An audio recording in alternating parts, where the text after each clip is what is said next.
मध्य प्रदेश में कट्टरवादी संगठन popular front of India सक्रिय। जी हां, तो इंटेलिजेंस ने प्रदेश को पीएफआई से बताया बड़ा खतरा। प्रदेश में पीएफआई के 650 से ज्यादा सदस्य सक्रिय बताए जा रहे हैं और पीएफआई के सिविल कनेक्शन के इंटेलिजेंस इनपुट भी मिले हैं। तो चूड़ीवाला घटना के बाद सुरक्षा एजेंसियों के रडार पर पीएफआई आया है।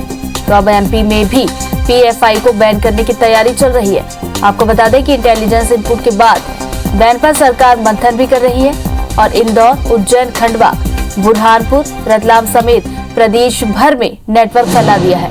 झारखंड और केरल में पीएफआई पर प्रतिबंध भी लगा है। शकील हमारे साथ फोन लाइन पर जुड़ गए हैं। शकील, क्या कुछ अपडेट?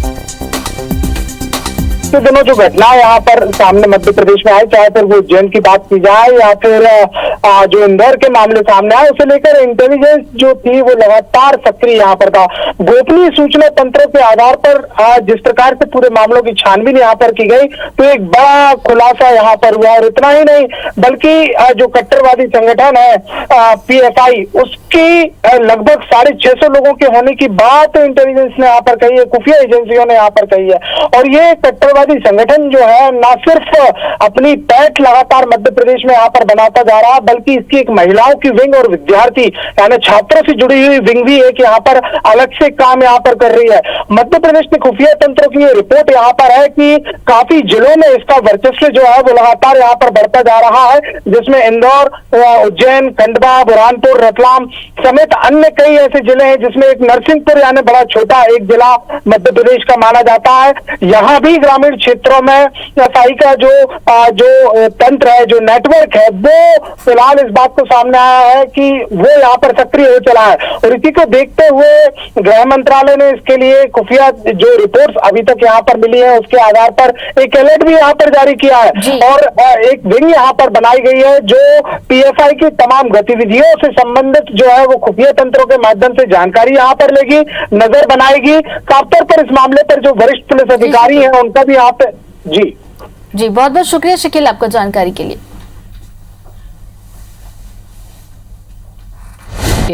सक्रिय इंटेलिजेंस ने प्रदेश को एफपीआई से बताया बड़ा खतरा। प्रदेश में पीएफआई के 650 से ज्यादा सदस्य सक्रिय हैं। पीएफआई के सिमी से कनेक्शन के मिले हैं इंटेलिजेंस इनपुट। चूड़ी वाली घटना के बाद सुरक्षा एजेंसियों के रडार पर आया है पीएफआई। अब एमपी में भी पीएफआई को बैन करने की तैयारी है। इंटेलिजेंस इनपुट के बाद बैन पर सरकार मंथन कर रही है।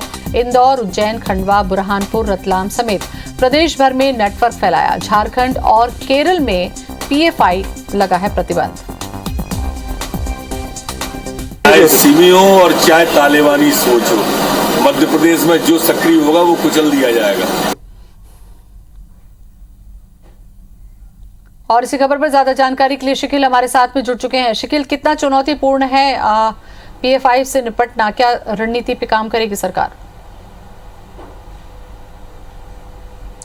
ज्योति, जिस प्रकार से देखा यहाँ पर गया कि प्रदेश में सिमी का जो नेटवर्क था वो बहुत तगड़ा यहाँ पर माना जाता था और उसके बाद अब जो है पीएफआई से प्रदेश को खतरा यहाँ पर हो गया। और इसका खुलासा भी जो सुरक्षा एजेंसियों की रिपोर्ट है उसमें यहाँ पर हुआ है। जिस प्रकार से रिपोर्ट में साफ तौर पर बताया गया है कि इसके 3 अलग अलग विंग यहाँ पर है, जिसमें लगभग 650 से लोग जो सदस्य हैं वो यहाँ पर बन चुके हैं।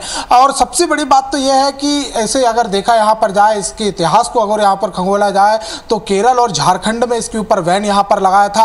और इतना ही नहीं, बल्कि देश की सुरक्षा को लेकर की जाने वाली कई गतिविधियों में पीएफआई का नाम जो है वो यहाँ पर सामने आता है। और मध्य प्रदेश की अगर बातचीत यहाँ पर की जाए तो मध्य प्रदेश में भी इसका जो लगातार संगठन है वो यहाँ पर पांव यहाँ पर पसारता जा रहा है। ये पूरा मामले का खुलासा तब हुआ जब इंदौर में चूड़ी वाला जो कांड यहाँ पर हुआ था, उसके बाद खुफिया एजेंसियों ने और सुरक्षा एजेंसियों ने सिमी के ऊपर अपनी नजर यहाँ पर बनाने रखी और तब यह इनपुट यहाँ पर मिला कि पीएफआई जो कि एक कट्टरवादी संगठन यहाँ पर है और लगातार जो है वो देश की सुरक्षा विरोधी और अन्य विरोधी गतिविधियों में इसकी संलिप्तता यहाँ पर रही है। इसके कई प्रमाण भी हैं। और इसकी पूरी जब रिपोर्ट यहाँ पर तैयार की गई, जब इसके ऊपर पूरी कार्यवाही जो है वो शुरू की गई, जांच यहाँ पर शुरू की गई, तो जिन जिन जगह में यानी प्रदेश में अगर बातचीत की जाए तो उज्जैन, इंदौर, बुरहानपुर, खंडवा, ये वही जगह है जहाँ सिमी का नेटवर्क बहुत मजबूत माना जाता था। और इन्हीं जगहों पर जो पीएफआई है उनके जो सदस्य हैं, उनकी जो गतिविधियां हैं वो यहाँ पर मिली हुई है।